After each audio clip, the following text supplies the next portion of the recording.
According to the information obtained from these two corrupt regimes, referring, of course, to the Israelis and Americans, their operations will continue in Tehran and some other cities. The government has already prepared all the needs of society, and there is no concern about the supply of public necessities.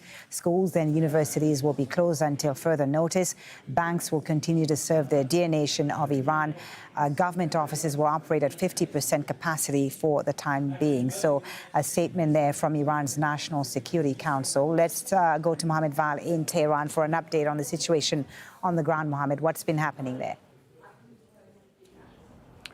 Yes, fully. Just about 15 to 20 minutes ago, we had new explosions here in Tehran.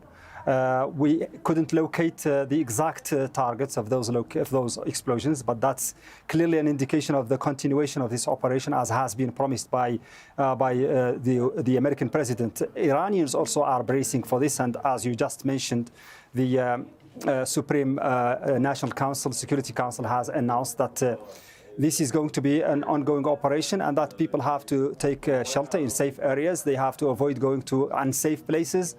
And that there are also reassurances, on the other hand, that the banks will continue to function, but some of the schools and universities will be closing for the moment until further notice. And it has advised people not to rush to stockpile on commodities, because there is enough of those commodities, that the government has been taking the necessary precaution measures for this, so that there will be no crisis in food or any other facilities or amenities. So the government basically is saying that things are under control, that it is gearing up its defenses. The air defense systems are in full action mode inside Tehran and other locations. I can't simply keep track of the number of cities that are being attacked. It is getting to be a very long list now. The latest was Oromia in the northwest, Dizvul. Also you have Bandar Abbas, Isfahan, Qum. All across the country you have cities, Shiraz also, that have been targeted. It seems to me that this is no longer just a campaign that is focused on nuclear sites in Iran. This is a very wide range of targets, including government facilities, defense ministry facilities, and also the Iranian army and the Iranian National Guard. As the Americans said, clearly this is a campaign that is going to be continuous until probably regime change can be effected in the country. What about the Iranian people, Mohammed? We heard there from the National Security Council that provisions have been made. There is enough, food and so on. But Iranians would have also made preparations ahead of this. Well, look, I have been following the situation here in Tehran only since I arrived just 1 day ago, and today we are really short on updates because of this blackout. There is a report from an international agency that is monitoring internet in Tehran. It is saying that 96% of the national network has been blocked. So we're not really able to follow on social media and listen or reading what people are saying. But we know from the previous situations, and also we know from the recent days and weeks, that the Iranians are divided, a little bit divided about this. Some of them have been protesting against the government in charge, and they are probably willing to see some kind of change. But that contradicts the need, even among these people, for safety, personal safety, safety for their families, and so on. And now that this campaign is taking place all across Iran, nobody is safe in this war. And you have also the people, the millions of people who are supporting the regime, and they have been demonstrating in the streets. We have seen that on occasion. They are also against this war. Everybody is preparing for the worst. Everybody wants to stay safe, but everybody also is dreaming of some kind of outcome that suits what they like to see happening in the country. Yeah, everyone, as you say, Mohammed, preparing for the worst, including people in the region, not just in Iran and Israel.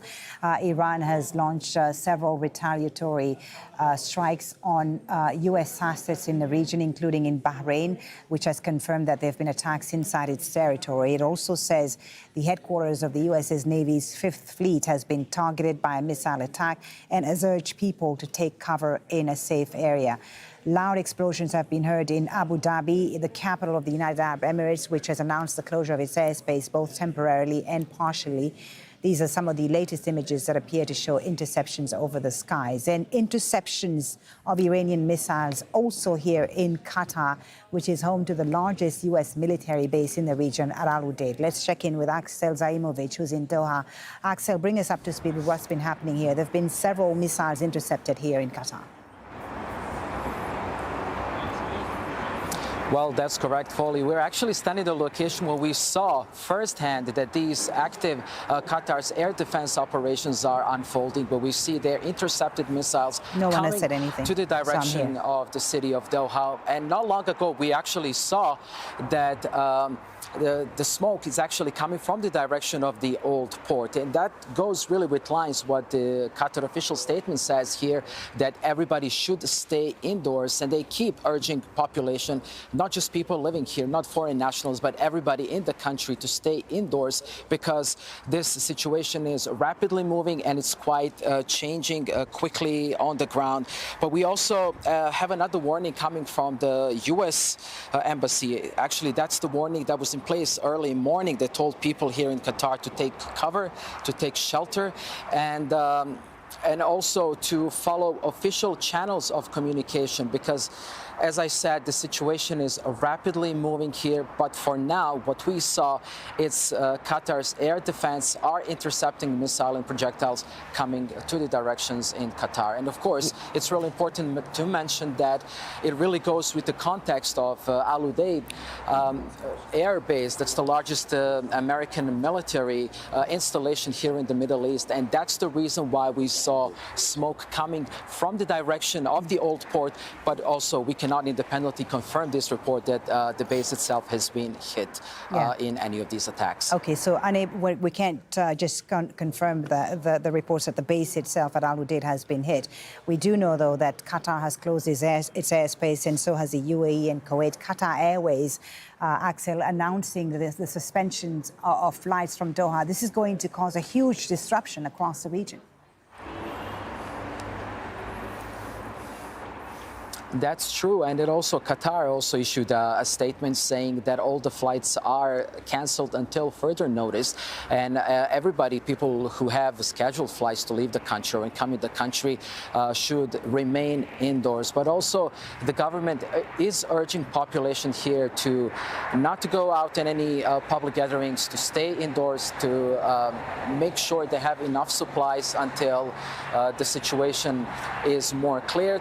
But from the perspective, what I'm seeing here is standing at this live position, I still see that the traffic in Doha is ongoing. It's slightly subdued for a weekend here in Qatar, but it's really, really important to follow official channels of the communication, and the government is urging everybody not to cause panic and not to take any unnecessary journeys in this particular moment. So, Axel, what are Qatari authorities saying briefly, if you can, in just a minute, if you can, about what might happen tomorrow, whether, schools and offices will be open tomorrow, whether the airspace will reopen soon? Well, from this perspective, it's really early to say how this situation is going to unfold in the future. But what we know is that some public entities have advised their employees to essentially work from home until further notice, because it's very hard to predict in which direction this entire regional conflict might go. But what we know is that everybody should exercise caution, and as I've been repeating, it's just to basically stay indoors. That's the only most accurate and relevant information that we're getting from the government at this point. Axel, thank you very much for now. Axel Zaimovic in Doha there for us. If you're just joining us on Al Jazeera, it's just past 10 GMT. I'm Fully Batibo, and you're watching Al Jazeera's continuing coverage of the U.S. and Israel's attacks on Iran. Iran has retaliated by launching a wave of missiles at Israel and at U.S. assets across the region.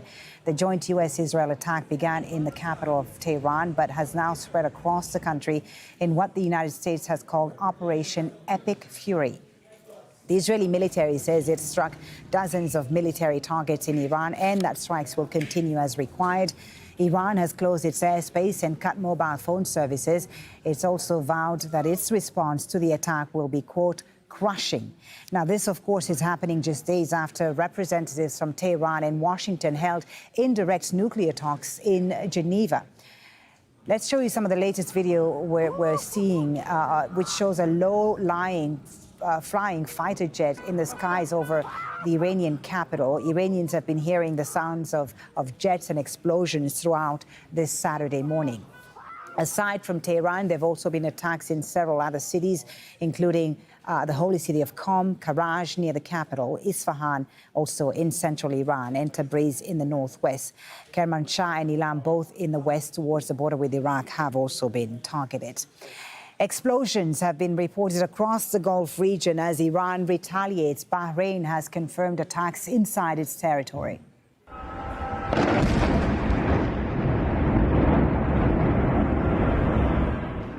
These are some of the latest images we're receiving. Bahrain says the headquarters of the U.S. Navy's 5th Fleet has been targeted by a missile attack. The government is urging people to take cover in a safe area. Bahrain's National Communications Center has also issued a statement which says the attacks are a flagrant violation of Bahrain's sovereignty and security. The government of the Kingdom of Bahrain has issued a strong condemnation of these hostile attacks, describing them as a direct threat to the kingdom's security and to the safety of its citizens and residents. The statement also says that Bahrain reserves its full right to respond and to take all necessary measures to safeguard its national security and protect its sovereignty in coordination with its allies and partners. Loud explosions have also been heard in Abu Dhabi, the capital of the United Arab Emirates, which has announced it will partially and temporarily close its airspace. These are some of the latest images that appear to show missiles being intercepted over its skies. There have been reports of interceptions in Dubai, in the UAE as well. Explosions have also been heard in Kuwait and here in Qatar. The Defense Ministry says it's responded to missile attacks.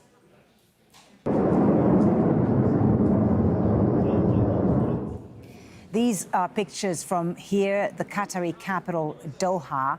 Qatar's defense ministry confirming that missiles were intercepted using a Patriot defense system. Multiple mobile alerts have been sent out. All residents have been urged to take shelter.